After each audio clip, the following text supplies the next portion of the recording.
பாப்பா நீ இல்லாம பசி தூக்கம் வாராது, உன் பேச்ச கேட்காம ஒரு நாளும் விடியாது. நீ உன்ன பால் கிண்ணம் போதாது பொன்மானே, நிலவென்னும் கிண்ணத்தை நான் கொண்டு வருவேனே.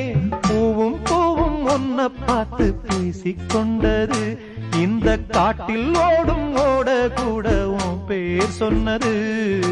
சின்ன சின்ன பூவே நீ கண்ணால் பாரு போதும், தொட்டு தொட்டு பேசு என் துன்பம் எல்லாம் தீரும். கண்ணே உன் கைப்பட்டா காஞ்சகுடி பிஞ்சிவிடும், பட்டமரம் பாலூரும் பாகக்கா தேனூரும். சின்ன சின்ன பூவே நீ கண்ணால் பாரு போதும், தொட்டு தொட்டு பேசு என் துன்பம் எல்லாம்